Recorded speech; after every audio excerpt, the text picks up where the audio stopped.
जगन्नाथ जय गुरुदेव आम सहित आमर सानम भाई अच्छा पूर्व अध्याय आम आलोचना करते 24 पटल संबंध में आ भूमि भूमिकर पद्मकल्प अच्छी अन्यान्य मालिका अच्छी जो बैतरणी उत्तर जन्म हो सेठारे पदटा को प्रबल भाव धरी अनेक अनेक प्रमाण अच्छी से गुड़े सब दौना तेणु धरी बसता कौन ना धरी बसी था से कहते मोहकल्प अच्छी मोहकल्प ना आम डॉक्टर रत्नाकर साहू संगृहित बईटा आनीचु से बाईकृष्ण दास कलि भविष्य लिखाई आमे जे गोदावरी तीरे जन्मबू विष्णु शर्मा घरे तापर हाइपेन हाइपेन दे लिखिं बैतरणी उत्तर तीर जन्म होइबु सेठारे अनंत मिश्र बोली नाम दुर्वादल श्यामल वर्ण अति दरिद्र विप्रसेयी अन्न बसन न मिलई भिक्षा मागई नीति नीति जे रूपे उदर पोषंती से गृह कर जई संसार भूमि से अटई प्रथम लिखिं आमे जे गोदावरी तीरे जन्म जन्मु विष्णु शर्मा घरे से जो बैतरणी उत्तर पट बैतरणी उत्तर पट गोदावरी गोबरी नदी बैतरणी उत्तर तीर बैतरणी उत्तर से स्थान उत्तर बैतरणी रही लिखी बैतरणी उत्तर तीर लिखाई बैतरणी उत्तर लिखी बैतरणी उत्तर तीर से स्थान उत्तर को बैतरणी रहा बाईकृष्ण दास से जो पद गुड़ाक संगृहित कर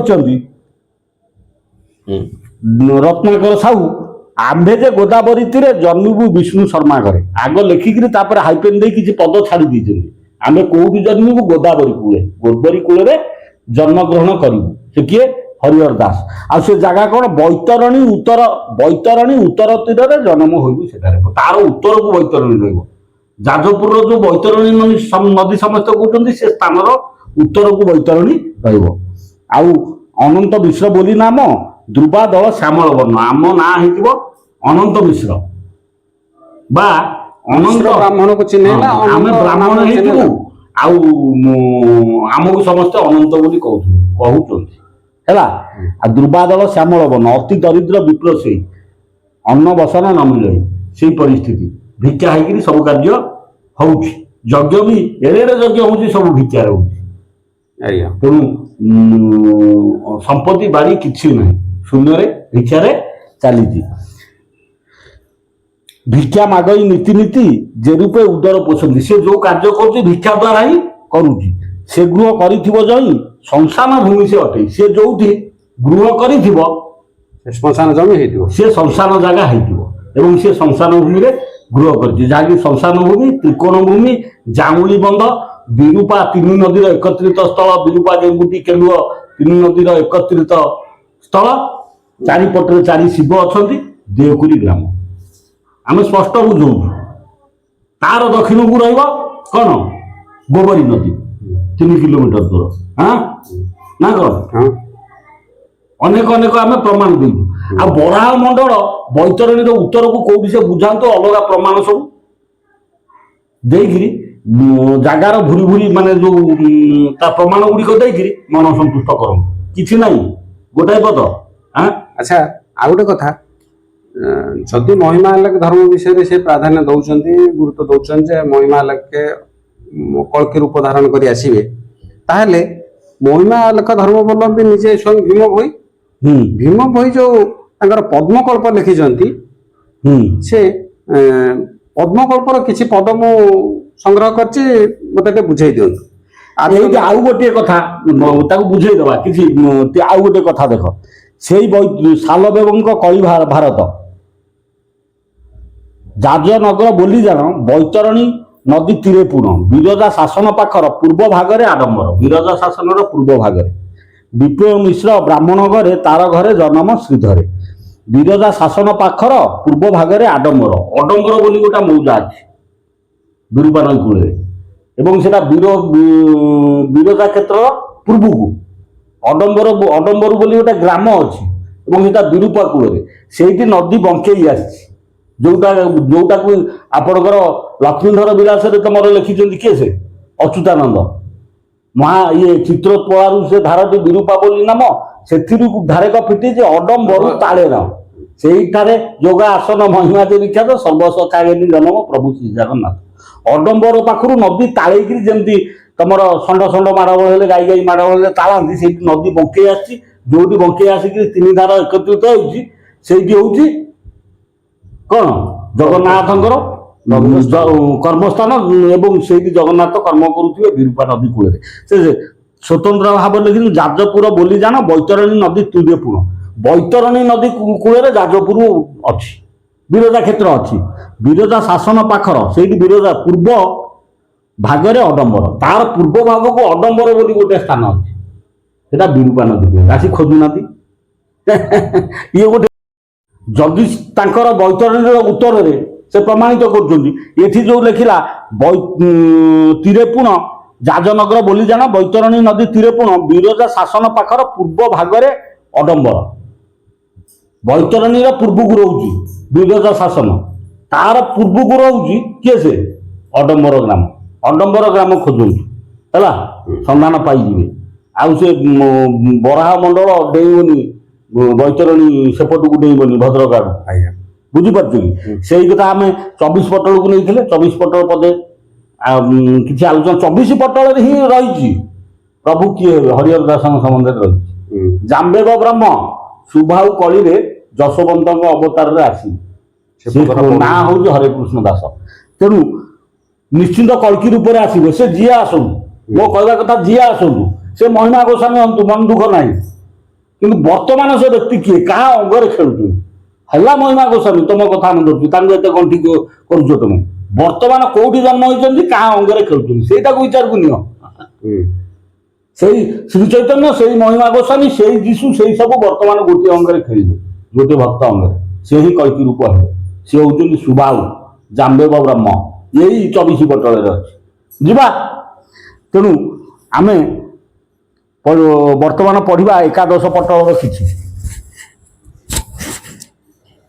ମୋ ଭାବ ଜାଣେ ଯେ ଗୋବିନ୍ଦ ହେଲେ ତା ତୁଟେ ଭାବ ବନ୍ଧ। କହିଲୁ ମୋର ଗୁପ୍ତ ପଥେ ପରମ ଧର୍ମ ଏ ସାକ୍ଷାତ। ଉଦୟ ହୋଇଲି କଳିର ତାରିବୁ ଭକ୍ତ ମାନ ମୋର। ତୋତେ ନିର୍ଗୁଣ ପଥେ ଥୋଇ ମହାନୃତ୍ୟକୁ ଯିବି ମୁଇଁ।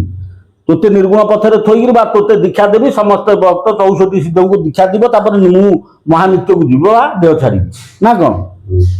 ମୁଁ ପୁଣି ବଦଳାଇ ଘଟ ଭକ୍ତରେ ଉପୁଜିବ କୂଟ। ବାରଣ ହୋଇବେ ସକଳ ବାଦି ବିବାଦୀ ଭକ୍ତ କୂଳ। କଳିକି ହେବୁ ପୁଣି ଆମ୍ଭେ ଗୋବିନ୍ଦ ଶୁଣିଥାଅ ଭାବେ। ମର୍ତ୍ତ୍ୟରେ ଉପୁଜିବ ଭାବ ତତ୍ତ୍ୱ ଭକ୍ତଙ୍କୁ ଦେବୁ ଠାବ। କଣ କହିଲା?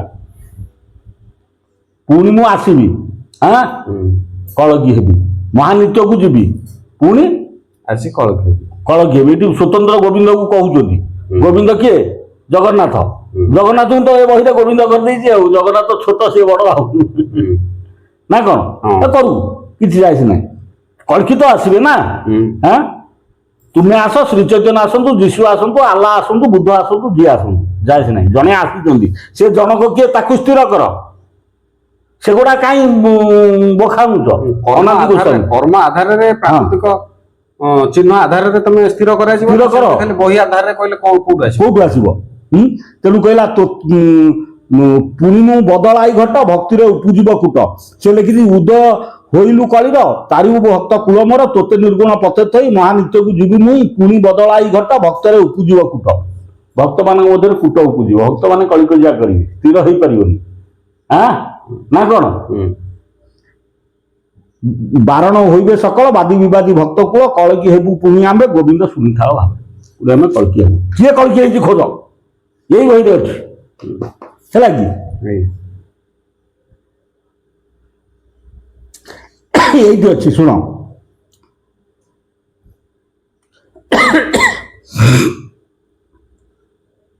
ବୃଦ୍ଧ ଅବତାର ସେଇ ଅଧ୍ୟାୟରେ ଅଛି। ବୁଦ୍ଧ ଅବତାର ହୋଇବେ, ଆବର ଜ୍ଞାନ ବିସ୍ତାରିବେ, କେମିତି ହେବେ ଶୂନ୍ୟ ଦେଇ, କାହିଁକି ରୂପେ ଭାବଗ୍ରାହୀ, ଧର୍ମରେ ନିଷ୍ଠା କେଉଁ ଭକ୍ତ, କେନେ କଳିକି ହେବେ ନାଥ।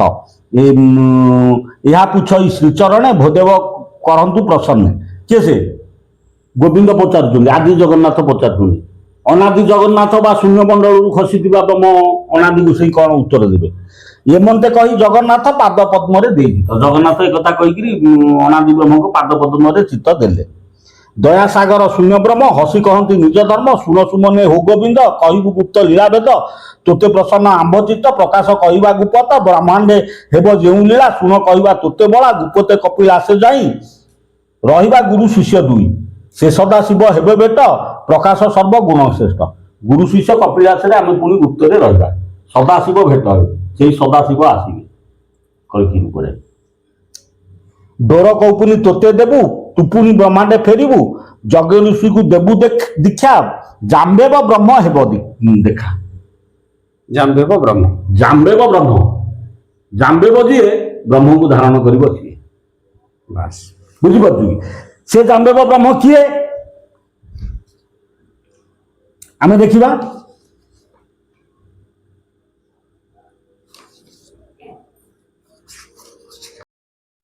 ବର୍ତ୍ତମାନ ବି ଦ୍ୱାଦଶ ପଟଳକୁ ପଳେଇବା ଦ୍ୱାଦଶ ପଟଳର ଶେଷ ପର୍ଯ୍ୟାୟ 53 ଜାମ୍ବେବ ବ୍ରହ୍ମ ସେ ଯୋଉ ଜାମ୍ବେବ ବ୍ରହ୍ମ କିଏ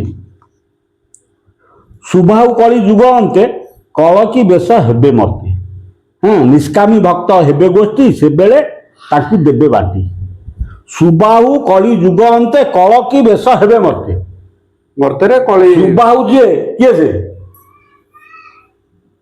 ସୁବାହୁ କିଏ ହେଇଥିଲେ ସୁବାହୁ ଆମର ପ୍ରମାଣ ଦବା କିଏ ହେଇଥିଲେ ତେଣୁ ସୁବାହୁ କଳି ଶେଷରେ କଳ୍କି ବେଶ ଧାରଣ କରିବେ ବୁଝିପାରୁଛ କି ସେ ସୁବାହୁ କିଏ ଅବତାର ମାଳିକା କହିଲା ଅବତାର ମାଳିକା କଣ କହିଲା ଶୁଣନ୍ତୁ ଅଚ୍ୟୁତଙ୍କ ଅବତାର ମାଳିକା ଗାର୍ଗବ ଋଷି ସତ୍ୟ ଯୁଗେ ହେଲେ ତ୍ରେତୟାରେ ଜାମ୍ବେବ ନାମ ବହିଲେ ଦ୍ୱାପରେ ସୁବାହୁ ବଜ୍ର ଅଟନ୍ତି ଯଶୋବନ୍ତ ନାମ କଳିରେ ପାନ୍ତି ବୁଝିପାରୁଛ ଗାର୍ଗବ ଋଷି ସତ୍ୟ ଯୁଗେ ହେଲେ ସତ୍ୟ ଯୁଗରେ ଗାର୍ଗବ ଋଷି ହଁ ତ୍ରେତୟା ଜାମ୍ବେବ ନାମ ବହିଲେ ଦ୍ୱାପରେ ସୁବାହୁ ବଜ୍ର ଅଟନ୍ତି ଯଶୋବନ୍ତ ନାମ କଳିରେ ପାନ୍ତି ତେଣୁ ଦ୍ୱାପରେ ସୁବାହୁ ବ୍ରଜ ଅଟନ୍ତି ମାନେ ବ୍ରଜ ପାଖରେ ଯୋଉ ବ୍ରଜ କୂଳରେ ବା ଗୋପାଳ କୂଳରେ ଯୋଉ ଖେଳ କରିଥିଲେ କୃଷ୍ଣ ସେଠି ସେ ସୁବାହୁ ଗୋପାଳ ଥିଲେ ଅଚ୍ୟୁତ ହେରିକା ଯୋଉ ପଞ୍ଚସଖା ଖେଳ କରିଥିଲେ ସେଠି ଯଶୋବନ୍ତ ସୁବାହୁ ଥିଲେ ସେ ହିଁ ଜାମ୍ବେବ ଥିଲେ ଜାମ୍ବେବ ବ୍ରହ୍ମ ଧାରଣ କରିବେ ପଢିଥିଲୁ ସେ ଜାମ୍ବେବ ଥିଲେ ସେ ସତ୍ୟ ଯୁଗରେ ଗାର୍ଗବ ଋଷି ଥିଲେ ଏବଂ କଳିରେ ଯଶୋବନ୍ତ ରୂପରେ ଜନ୍ମ ହେଲେ ସେ ଯଶୋବନ୍ତ ପୁଣି କେମିତି ହରିଦାସ ହେବେ ସେ ଯଶୋବନ୍ତ କେମିତି ପୁଣି ହରିଦାସ ହେବେ ହେବେ ତେଣୁ ଏଠି ଯଶୋବନ୍ତ ହିଁ କଳ୍କି ଅବତାର ହେବେ ବୋଲି ପ୍ରମାଣିତ ହଉଛି ଏବଂ ସିଏ ଦ୍ୱାପରରେ ସୁବାହୁ ଏଠି ଇଏ ଲେଖିଦେଲେ ସୁବାହୁ କଳି ଯୁଗ ଅନ୍ତେ କଳକି ବେଶ ହେବେ ମର୍ତ୍ତେ କଳି ଯୁଗ ଶେଷ ବେଳକୁ ସୁବାହୁ ଯେ ଦ୍ୱାପର ଯୁଗରେ ଜନ୍ମ ହେଇଥିବେ ଯଶୋବନ୍ତ ଅଚ୍ୟୁତ ସାଙ୍ଗରେ ପଞ୍ଚଶ ଶ୍ରୀ ଚୈତନ୍ୟ ସାଙ୍ଗରେ ଯୋଉ ଯଶୋବନ୍ତ ଥିବେ ସେ ଯୋଉ ଶ୍ରୀ ଚୈତନ୍ୟ ସାଙ୍ଗରେ ଯୋଉ ଯଶୋବନ୍ତ ଥିବେ ସିଏ ହିଁ କଳ୍କିର ପାୱାରକୁ ଧାରଣ କରିବେ ଏତେ ସନ୍ଧି କଥା କଣ ଠୋରେ ତ ସିଧା ସିଧା ପଢି ଦଉଛନ୍ତି ମହିମା ଗୋଷେଇ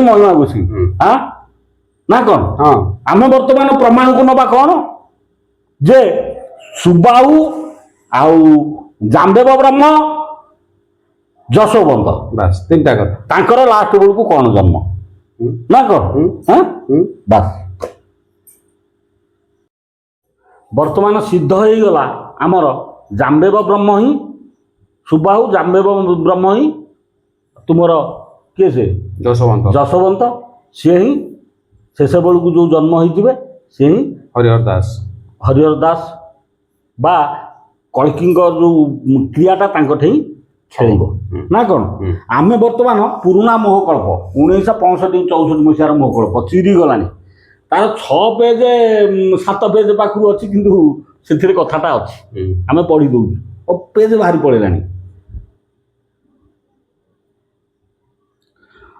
ବ୍ରହ୍ମ ଏକାକ୍ଷର ଭଜନ ଭକ୍ତେ ପରୀକ୍ଷା ଦେବେ ପ୍ରଭୁଙ୍କ ସାକ୍ଷାତେ ଶିଖର ଦାସ ବାମ ଭାଗେ ଜାଣ ହାଡ଼ି ବନ୍ଧୁ ହରେ କୃଷ୍ଣ ତା ନାମ ଭକ୍ତଙ୍କୁ ସଂଖ୍ୟା କରିବଟି ସେଇ ଲେଖୁଥିବେ ଭକ୍ତ ନାମକୁ ରାଇ ଯେତକ ସଂଖ୍ୟା ହୋଇବ ପ୍ରମାଣ କହିବେ ପ୍ରଭୁଙ୍କ ଛାମୁରେ ପୁଣ ସତ୍ୟରେ ନାମ ତାଙ୍କର ଯେଉ ଭାଗବତ ନାମ ଅଟଇ ସେଉ ତ୍ରେତୟାରେ ସେଇ ଜାମ୍ବେବ ନାମ ଦ୍ୱାପରେ ନାମ ବିଦୁର ଜାଣ କଳିରେ ହରେ କୃଷ୍ଣ ନାମ ହୋଇ ଏମନ୍ତ ଭକ୍ତ ନାମ ଦେଲୁ କହି ସିଧା ଲେଖା ହେଇଛି ଏବଂ ସେଠି କହିଥିଲେ ଗାର୍ଗବ ଋଷି ସିଏ ସତ୍ୟରେ ଭାଗବତ ବୋଲି ତାଙ୍କର ବି ଗୋଟେ ଜନ୍ମ ହେଇଥିବ ସତ୍ୟରେ କ'ଣ ଯେମିତି କଳିଯୁଗରେ 13 ଥର ଅଚ୍ୟୁତ ଜନ୍ମ ହୋଇଛନ୍ତି, ସେମିତି କ'ଣ ଗାର୍ଗବ ଋଷି ସତ୍ୟରେ କେତେ ଥର ଜନ୍ମ ହୋଇଛନ୍ତି? ଏଠି ଆଉ ଗାର୍ଗବ ଋଷିଟା କାଟିଦେଲେ ମୋ କଳ୍ପରେ ବା କଳ୍ପ ଟୀକାରେ କାଟିଦେଲେ, ଏବଂ ସତ୍ୟରେ ଭାଗବତ, ତ୍ରେତୟାରେ ଜାମ୍ବେବ, ଆଉ କଳିରେ କ'ଣ ହରେ କୃଷ୍ଣ। ଯଶୋବନ୍ତ କଳିରେ ଯଶୋବନ୍ତକୁ ଲେଖିନାହାନ୍ତି, ହରେ କୃଷ୍ଣ ଲେଖିଦେଇଛନ୍ତି। ଏବଂ ଦ୍ୱାପରଟା କାଟିଛନ୍ତି, ସେଠି ଦ୍ୱାପରରେ ସେ ଜାମ୍ବେବ ଯେ ସେ ଏଟା ସିଧା ଲେଖିଲେ ଲୋକ ତ ଧରିଦେବେ ନା। ତେଣୁ ପୁଣି ତାଙ୍କ ଜନ୍ମ ସମ୍ବନ୍ଧରେ ଲେଖିଛନ୍ତି, ଷଷ୍ଠରୁ ଆଉ ଥରେ ଆସିବେ। ଏଇଟା ଧର୍ମଟାକୁ, ବର୍ତ୍ତମାନ ଧର୍ମଟାକୁ କିଛି ଭକ୍ତଙ୍କୁ ଦେଇକି ଯିବେ, ପୁଣି ଆସିକିରି ଧର୍ମଟା ବିଶ୍ୱସାରା ପ୍ରଚାର କରିବେ। ଷଷ୍ଠ ଜନ୍ମ ଡେରା ବିଶି ମୌଜାରେ ହବ, ସେଇଠି ତାଙ୍କର ଶେଷ କାର୍ଯ୍ୟ। ସେ ମଧ୍ୟ ଲେଖା ହେଇଛି। ଆହୁରି ଗୋଟେ କଥା ଦେଖ, ତମର 13 ଜନ୍ମ ଶରଣ ଦଶମ ପଟଳରେ ପ୍ରମାଣ ହୋଇଛି। ଅଟେ ସେହି ବଟ ଅତ୍ୟନ୍ତ ପ୍ରକଟ, ଯଶୋବନ୍ତ ଅବତାର, ଯୋଡ଼ା ଲିଙ୍ଗ ଦ୍ୱାରା ହେବାରୁ ଅନ୍ତର, ବଟ ଗର୍ଭେ ହେଲା ଘର। ସେ ଯେଉଁ ଘର, ଯେଉଁଠି ଘର କରି ରହିଥିଲେ ବା ତାଙ୍କ ଜନ୍ମସ୍ଥାନ ଯେଉଁଠି, ନୀଳାମ୍ବରପୁରେ ନୀଳାଦ୍ରି ପ୍ରକାଶ ନିଶ୍ଚୟ ଧ୍ୱଜା ଉଡ଼ିବ, ନିପାତ କରିବୁ ଛତ୍ର ଟେକାଇବୁ ନାମଟି ଅନନ୍ତ ଦେବ। ସେଠି ତୁମର ବଟ ଯୋଡ଼ା ଲିଙ୍ଗର ଉପରେ ପୂଜା ହେଉଛି, ବର ଗଛ। ଏହାର କାରଣ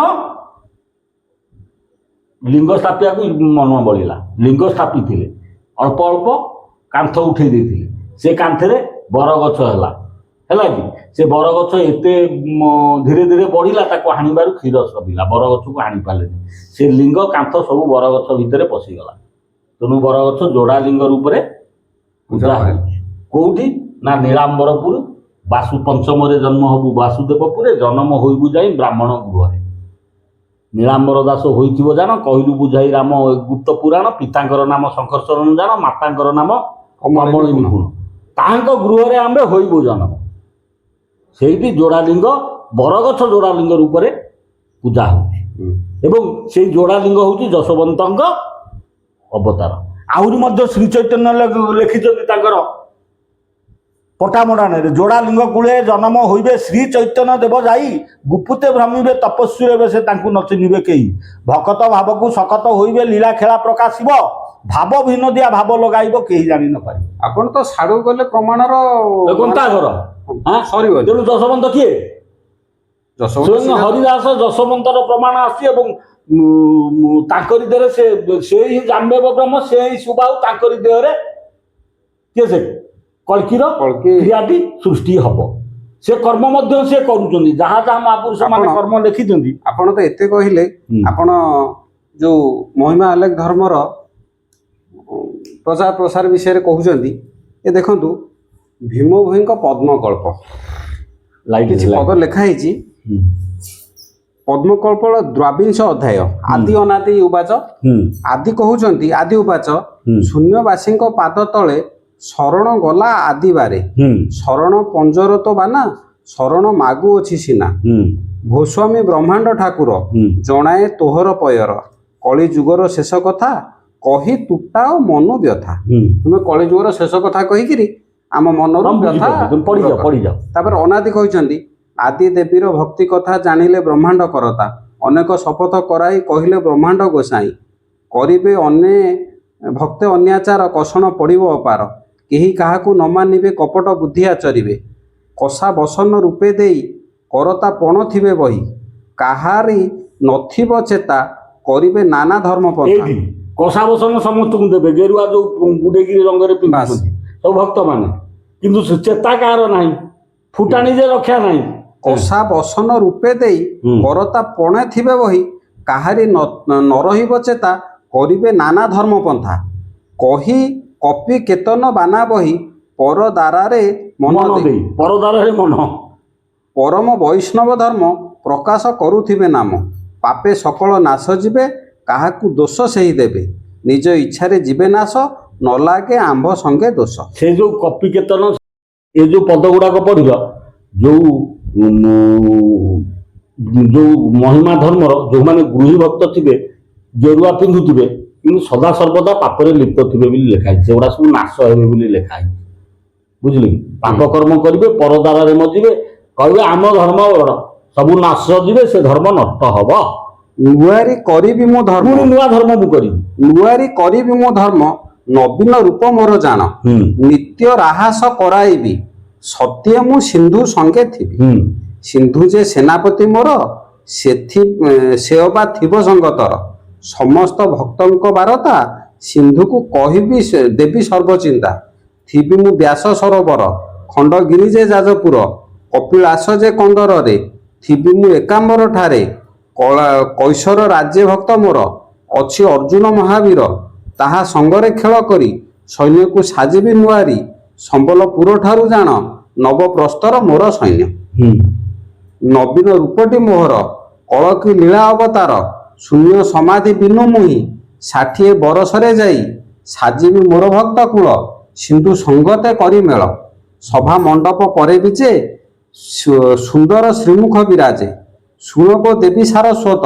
ଶ୍ରୀମୁଖ ବଚନ ନିୟତ ହେବି କଳ୍କି ଅବତାର ଶ୍ରୀ ରାମଚନ୍ଦ୍ର ରାଜୁତିର ସନ 1941 ଦେଖିବ କଳକିର ବେଶ ଅନ୍ୟ ମାର୍ଗରେ ନାହିଁ ଲୀଳା ନିୟତ ବଚନଟି ଭଲ ଦିଲ୍ଲୀ ଶତାବ୍ଦ 42 ଆମ୍ଭର କଳକି ରାହାସ କଳକି ଖେଳର କାହାଣୀ ଅକ୍ଷିତ ଭୀମ ଭୋଇ ଭଣୀ ସନ 1941 ଆପଣ ସେତେ ପଛକୁ ତ ଯାଉଛନ୍ତି ଆଗକୁ ଏଇଠି ଟିକେ କହିଦଉନାହାନ୍ତି ଏଇଟା ନୂଆରି ପାଖରୁ ଟିକେ କହିଦିଅନ୍ତୁ ନୂଆରି କରିବି ମୁଁ ଧର୍ମ ନବୀନ ରୂପେ ମୋର ଜାଣ ନିତ୍ୟ ରାହାସ ମାନେ ନୂଆ ଧର୍ମ କରିବି ସେ ମହିମା ଧର୍ମ ଘୁରିବ ଏଇଠି ଲେଖିଦେବି ନିତ୍ୟ ରାହାସ ନୂଆରି ଧର୍ମ ମାନେ ଆମେ ନୂଆ ଧର୍ମ ପ୍ରତିଷ୍ଠା କରିବୁ ହଁ ଯୋଉଟା କି ସମ ଆସନ ସମାଧିରେ ଯୋଉଟା ଯୋଗ ସାଧିବ କଳେବରେ ଭାଗବତରେ ଅଛି ଅଳ୍ପ ଅଳ୍ପ ସାଧିବ ସେଇ ଧର୍ମ ବେଦ ସହିତ ମିଶିକିରି ରହିଥିବ ବେଦକୁ ଟୋଟାଲ କାଟିବୁନି ସେ ପାବଛ ହବ ନା ଚଢିକିରି ଯୋଉ ବାଟ କୋଉଟା ଉଡିକିରି ଯିବୁ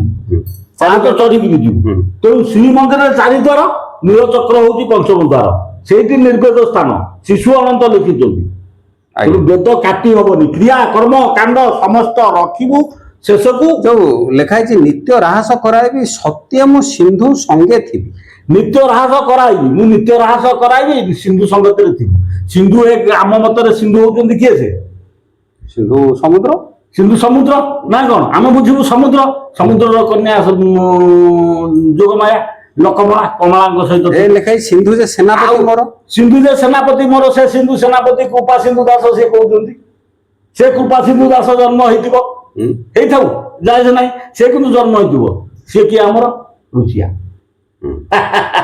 ବୁଝିପାରିବେନି ସେ ସିନ୍ଧୁ କିଏ ସେଇଠୁ ସେ ତ ଇଏ ତ ଲେଖା ହେଲା ଏ ଯୋଉଟା ନବୀନ ରୂପଟି ମୋହର କଳକି ଲୀଳା ଅବତାର ଶୂନ୍ୟ ସମାଧି ବିନୁ ମୁହିଁ 60 ବରଷରେ ଯାଇ ସାଜିବି ମୋର ଭକ୍ତ କୂଳ ସିନ୍ଧୁ ସଙ୍ଗେତ କରି ମେଳ ସଭା ମଣ୍ଡପ ପରେ ବିଜେ ଶ୍ରୀମୁଖ ସୁନ୍ଦର ବିରାଜେ ଶୁଣକ ଦେବୀ ସାରସ୍ୱତ ଶ୍ରୀମୁଖ ବଚନ ନିୟତ ହେବି କଳ୍କି ଅବତାର ଶ୍ରୀ ରାମଚନ୍ଦ୍ର ରାଜୁତିର ହେବି କଳ୍କି ଅବତାର ଶ୍ରୀ ରାମଚନ୍ଦ୍ରଙ୍କ ରାଜୁତି ସଇଲାଣି ଶ୍ରୀ ରାମଚନ୍ଦ୍ର ରାଜୁତି କରିଥିଲେ କେବେ 1925 ମସିହାରେ ରାମଚନ୍ଦ୍ର ଦେବ ରାଜୁତି କରିଥିଲେ ଏବଂ 1955 ମସିହା ପର୍ଯ୍ୟନ୍ତ କରିଥିଲେ ସେଇଠି ବୀର କିଶୋର ଦେବ 55ରୁ 1970 ଯାକେ ରାଜତ୍ୱ କରିଥିଲେ 1970 ମସିହା ପାଖରୁ ଦିବ୍ୟ ସିଂହ ଦେବ ବର୍ତ୍ତମାନ ଅଦ୍ୟାବଧି ଅଛନ୍ତି ଯାହାର କି ଅଣସ୍ତୁରୀଙ୍କ ଚାଲୁଛି ଆପଣ ତ ମାନେ ସେ ରାମଚନ୍ଦ୍ର ଦେବଙ୍କ ଯୋଉ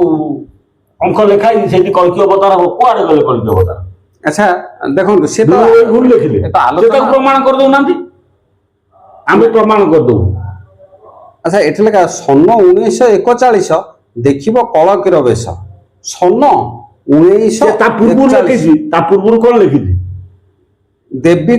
ହେବି କଳକି ଅବତାର ଶ୍ରୀ ରାମଚନ୍ଦ୍ର ହେବି କଳକି ଅବତାର ଶ୍ରୀ ରାମଚନ୍ଦ୍ର ରାଜୁତି ରାମଚନ୍ଦ୍ର ଦେବ ଯୋଉ ଦିନ ରାଜୁତି କରିବେ ଯୋଉ ଦିନ ଗାଦିରେ ବସିବେ ତାର ସେ 1900 ଖ୍ରୀଷ୍ଟାବ୍ଦ ଚାଲିଥିବ ସେତେବେଳେ ତାର 41 ବର୍ଷ ପରେ ମୁଁ କଳ୍କି ଅବତାର ହେବି ହିସାବ କରୁନା 1925 ରାମଚନ୍ଦ୍ର ଦେବ ରାଜା 41 ହେଲେ 65 ମସିହା 1965 ମସିହା 25 କୁ 1 ଧରିଲେ 65 ମସିହାରେ ପଡିବ 41 25 କି ଆମେ 1 ଧରିବା ମିଶେଇଲେ 25 ଟା ରହିବ ତା ସାଙ୍ଗରେ ସେ 65 ରହିଲେ ଯେତେବେଳେ 25 ରେ ଯେତେବେଳେ ରାମଚନ୍ଦ୍ର ଦେବ ରାଜା ହେଲେ 25 ଟା 1 25 କି ମିଶେଇକି ଗଣି ଆସିଲେ 1965 ହବ କିନ୍ତୁ 25 ରେ ମିଶେଇ ଦେଲେ 66 ହବ କିନ୍ତୁ 25 ଟା 1 ହବ ନା ନାହିଁ ରାମଚନ୍ଦ୍ର ଦେବ ଯେତେବେଳେ ରାଜୁତି କରିବେ 1900 ଖ୍ରୀଷ୍ଟାବ୍ଦ ମଧ୍ୟରେ ତାର 41 ବର୍ଷ ପରେ ଆମେ କଳ୍କି ରୂପରେ ଆବିର୍ଭାବ ହଉ। ଯାହାକି ହରିହର ଦାସଙ୍କର ଜନ୍ମ ଅଙ୍କ ହଉଛି ରବି କେତୁ ଶୁକ୍ର ଗୁରୁ ଅଙ୍କଟି ପ୍ରମାଣ, ଏଇ ଅଙ୍କେ ବିଜୟ ପ୍ରଭୁ କଳ୍କି ରାମ ଭବିଷ୍ୟବାଣୀରେ ରବି କେତୁ ଶୁକ୍ର ଗୁରୁ ଅଙ୍କଟି ପ୍ରମାଣ। ରବି କିଏ? 1, କେତୁ ହଉଛି 9, ଶୁକ୍ର ହଉଛି 6, ଗୁରୁ ହଉଛି 5। 1965 ମସିହାରେ କଳ୍କି ରାମଙ୍କର ପ୍ରମାଣ ଆସିଲା। ଏଇଠି ସେଇ ପ୍ରମାଣ ଦେଲା ରାମଚନ୍ଦ୍ର ରଜା ଯେତେବେଳେ ରାଜୁତି ଆରମ୍ଭ କରିବା, ଗାଦିରେ ବସିବା, ସେଇଠୁ 41 ବର୍ଷ ପରେ ଆମେ କଳ୍କି ହଉ। ଦିଲ୍ଲୀ ଶକାବ୍ଦ 42, ଦିଲ୍ଲୀ ଶକାବ୍ଦ 42 ଆମର କଳକିରାସ, କଳକି ଖେଳର କାହାଣୀ, ଅକ୍ଷିତ ଭୀମ ଭୋଇ ଗଣ। ବର୍ତ୍ତମାନ ଦିଲ୍ଲୀ ଶକାବ୍ଦ 47 ପୁରୀକିରି 48 ଚାଲିଛି। 42 ଠାରୁ ଆମର କଳିକଜିଆ ଚାଲିଛି। 1942 ମସିହା ପାଖରୁ ଯୋଉ ପଡିଥିଲା କୋରୋନା ଫୋରୋନା, ସେଇଠୁ ଆମର ବାହାରିଲା କଳିକଜିଆ ତ ଚାଲିଛି। ଆଉ କଳ୍କି ରାସ ଚାଲିଛି, ହଁ ନା ନାଇଁ? କିଏ ସେ ପ୍ରମାଣିତ ହଉଛି? ଶ୍ରୀ ଶ୍ରୀ ଶ୍ରୀ ହରିହର ଦାସ। ହଁ ନା ନାଇଁ? ହଁ ନିଶ୍ଚୟ, ପ୍ରମାଣ ତ ହଜାର ହଜାର ଥୁଆ ହେଇଛି। କେତେ ପ୍ରମାଣ ଦବ? ହରିକୃଷ୍ଣ ପ୍ରମାଣ, ବ୍ରାହ୍ମଣ ଘରେ ଜନ୍ମ ହେଇଥିବା। ଏତେ କନ୍ଦି ପ୍ରମାଣ ଗୁଡା କେହି କଣ ପାଇଲେ ସିନା ଯାହା ହବ, ଯାହା ହବ। ନ ବୁଝିବେ ଖାଲି ଫାଳେ ପେଲିଲେ କଣ ହବ? ତମେ ଦେଖ କେତେ ଗ୍ରନ୍ଥ ହରିହର ଦାସ ନାଁ ଲେଖାଇ, କେହି ବିଶ୍ୱାସ କରିବାକୁ ରାଜି ନୁହଁ। ଆଉ ଯୋଉ ଯୋଉ ପ୍ରମାଣ ଦେଇଛି ନେମାଳରେ ଲୀଳା କରିବେ, ତମର ଯୋଉ ଯଜ୍ଞ କରିବେ, ଯଜ୍ଞରେ ବୃଦ୍ଧ ବାଳକ ସ୍ତ୍ରୀ ଜନକ ମେଳରେ ରହି ଯଜ୍ଞ ଚରୁଣ ଖାଇବେ, ସେଗୁଡା ସବୁ ଯାହା ଯାହା ପ୍ରମାଣିତ ଅଛି। ଚିତ୍ରୋତ୍ପଳା କୂଳରୁ ବାହାରିବେ, ନଦୀ ତଟୁ ବାହାର ରହିବ, ଚତୁର୍ଦଶ ବ୍ରହ୍ମାଣ୍ଡକୁ କ୍ଷିତିର ଖାଇବୁ। କଳିଯୁଗ ପାପ ତାପ ଖଣ୍ଡନର ପାଇଁ କଳ୍କି ରାମ ଅବତାର ହେବେ ଭାବଗ୍ରାହୀ, ଚିତ୍ରୋତ୍ପଳା ନଦୀ ତଟୁ ବାହାର ହୋଇବେ, ଚତୁର୍ଦଶ ବ୍ରହ୍ମାଣ୍ଡକୁ କ୍ଷିତିର ଖାଇବେ। ଏ ପଦ ତାଙ୍କ ଆଖି ଦେଖାଯାଉ। କେନ୍ଦ୍ରାପଡା ସହିତରେ ଠାବେ ଠାବେ ଲୀଳା, ଚାନ୍ଦବାଲି ଦରିଆରେ କୂଳରେ ମୋ ଖେଳା। ଆଉ ଟିକେ ବୁଝେଇ ଦଉନାହାନ୍ତି କିଏ ସେ ଲୋକ, କେମିତି ହେଇଥିବ କାମ? ଆର କଳେବର ବହୁତ ବଢି ଯାଉଛି, ଆମେ ଆକୁ ବିଶ୍ରାମ ଦବା। ଅଲଗା ପର୍ଯ୍ୟାୟରେ ଏ ବିଷୟରେ ବର୍ତ୍ତମାନ ଦ୍ୱିତୀୟ ପର୍ଯ୍ୟାୟ ଗଲା। 64 ପଟଳ ଅଛି, 46 ପଟଳ ଅଛି। ଗ୍ରନ୍ଥ କଳବର ବୃଦ୍ଧି ଅର୍ଥେ ଆହୁରି ବହୁତ ଆଲୋଚନା ରହିଗଲା। ଆମର ନୃସିଂହ କିଏ, କୃପା ସିନ୍ଧୁ ଦାସ କିଏ, ଅନାଦି ଗୋସ୍ୱାମୀ କିଏ, ବହୁତ ଆଲୋଚନା ରହିଲା। ଆଉ ଯୋଉ 4 ଜଣ କହୁଛନ୍ତି, 4 ଜଣ କିଏ, 2 ଜଣ କିଏ ସାଙ୍ଗରେ ଥିବେ, ଏସବୁ କିଏ କହୁଛନ୍ତି? 4 ଜଣ କିଏ କହୁଛନ୍ତି? ତମେ ଦେଖୁଛଟି ଏପିସୋଡ ସେ 4 ଜଣ କିଏ ସେ କହିପାରିବେ? ସେ 4 ଜଣ ଆମେ କହିଦେବୁ। 4 ଜଣ କାର୍ଯ୍ୟ କରୁଛନ୍ତି। ସେ ଯୋଉ 2 ଭାଇ କଥା ବାରମ୍ବାର କହୁଛନ୍ତି, ସେ କଥା ଆଲୋଚନା ପଛରେ କରିବା। ଆମେ ବାରମ୍ବାର କହୁଛନ୍ତି ତାଙ୍କରି ଉଦ୍ଦେଶ୍ୟରେ ଏପିସୋଡ ଆମେ ଆଲୋଚନା କଲୁ। ଆପଣ ଏ ସମ୍ବନ୍ଧରେ ଆଲୋଚନା କରିକିରି ଆମକୁ ସତ୍ୟାସତ୍ୟ ନିଶ୍ଚିନ୍ତ ଦିଅନ୍ତୁ। ଯଦି ଜ୍ଞାନ ଥାଏ ପରିପ୍ରକାଶ କରନ୍ତୁ। ଅଲଗା ଗ୍ରନ୍ଥକୁ ଇଏ ଗ୍ରନ୍ଥ ସହିତ ଟାଲି କରନ୍ତୁ, ମିଳାନ୍ତୁ। ଅନେକ ଗ୍ରନ୍ଥ ଅଛି, ଲକ୍ଷ୍ମୀଧର ବିଳାସ ଅଛି, ଜଗନ୍ନାଥ ଦାସଙ୍କର ବହୁତ ଅଛି, ଯଶୋବନ୍ତଙ୍କର ବହୁତ ଅଛି, ମହାପୁରୁଷ ଅଚ୍ୟୁତାନନ୍ଦଙ୍କର 13 ଜନ୍ମ ଶରଣ, ଶିବକଳ୍ପ, କଳିକଳ୍ପ, ମୋହକଳ୍ପ, ଦୁନିଆ ଗ୍ରନ୍ଥ ଅଛି। ଏଇ 46 ପଟକୁ ଜମା ହଲାନ୍ତୁ କି 40 ପଟ ସମୁଦାୟ କହଇ ଅଚ୍ୟୁତ ହରିଦାସ, ବୁଝିଲ କି? ତମେ ଭାବନି ଯେ 46 ପଟଳ ଅଚ୍ୟୁତାନନ୍ଦ ଲେଖିଛନ୍ତି, ଭଣିତା ହେଇଛି। ହରିଦାସ ଜଣେ କିଏ ଲେଖିଛନ୍ତି, ଏଇଟା ସତ ସିଦ୍ଧ କଥା। ଭୀମ ଭୋଇ ଆଉ ଗୋବିନ୍ଦ ଆସିବା ପରେ ତାଙ୍କ ନାଁ ଡାଇରେକ୍ଟ ଲେଖା ହେଇଛି। ଅଚ୍ୟୁତ କୋଉଠି ଡାଇରେକ୍ଟ ନାଁ ଲେଖି ନାହାନ୍ତି। ଯଦି ଡାଇରେକ୍ଟ ନାଁ ଲେଖିଥାନ୍ତେ ଏତେ ଗଣ୍ଡଗୋଳିଆ କାହିଁ ହେଇଥାନ୍ତା? ଯଦି ଡାଇରେକ୍ଟ ନାଁ ଲେଖିଥାନ୍ତେ ଗଣ୍ଡଗୋଳିଆ ହେଇଥାନ୍ତା, ଲୋକ ତ ଏକାଥରେ ଯାଇ ପହଞ୍ଚନ୍ତେ। ଅଚ୍ୟୁତ ତାଙ୍କ 300 ବର୍ଷ ପୂର୍ବରୁ ଆସିଥିଲେ। ସେ ଆଙ୍କ ନାଁ ମହିମା ଗୋସ୍ୱାମୀ ଆଉ ଗୋବିନ୍ଦଙ୍କ ନାଁ ଲେଖିଦେଲେ, ତାଙ୍କ ଧର୍ମ ପ୍ରଚାର ହେଇଗଲା। ଆଉ ଇଏ କଳ୍କି କାହା ନାଁ ହବ? ସେ ଲୋକ କିଏ କାହିଁ ଡାଇରେକ୍ଟ ନ ଲେଖିଛନ୍ତି? ତାଙ୍କ କାଇଦାରେ ସେ ଲେଖିଛନ୍ତି। ବୁଝିବା ଲୋକ ବୁଝିବ, କିଏ ବୁଝିବ? ନା ଭକ୍ତେ ଖୋଜି ନ ପାଇବେ ଭ୍ରମି ନାନା ଦେଶ, ଖ୍ୟାତ ତୁ କରିବୁ ବାବୁ ରାମଚନ୍ଦ୍ର ଦାସ। ଯୋଉ 2 ଭାଇ ଖୋଜୁନାହାନ୍ତି ରାମ ବାରଙ୍ଗ, ଆମେ କହୁଛୁ ପ୍ରମାଣିତ କରିବୁ। ଜଗନ୍ନାଥ ବଳଭଦ୍ର, ରାମ ବାରଙ୍ଗ ଆଲୋଚନା ଆଉ ବ୍ରହ୍ମମଣ୍ଡଳରୁ କିଏ ଆସିବ? ସ୍ୱୟଂ ଜଗନ୍ନାଥ ହଉଛନ୍ତି ଏକାଥରେ ସ୍ୱୟଂ ବ୍ରହ୍ମ। ନୀଳଚକ୍ରବାନା ଉଡୁଛି, ଏକାଥରେ ସେ ବୁଝିପାରିବେ ନାହିଁ। ତେଣୁ ଅଳ୍ପ ଅଳ୍ପ ବୁଝନ୍ତୁ। ଆମେ ଯେତିକି ବୁଝେଇଲେ ସେତିକି ବହୁତ ହେଇଗଲାଣି। ଆଜି କାର୍ଯ୍ୟକ୍ରମ ଏଇଠି ରଖିଲୁ। ପୁଣି ଏ କାର୍ଯ୍ୟକ୍ରମର ତୃତୀୟ ପର୍ଯ୍ୟାୟ ଆଲୋଚନାକୁ ଅପେକ୍ଷା କରନ୍ତୁ। ଆଉ କିଛି ବାର୍ତ୍ତା ଦବା। ସମସ୍ତଙ୍କର କଲ୍ୟାଣ ଓ ମଙ୍ଗଳ ହଉ। ଜୟ ଜଗନ୍ନାଥ, ଜୟ ଗୁରୁଦେବ।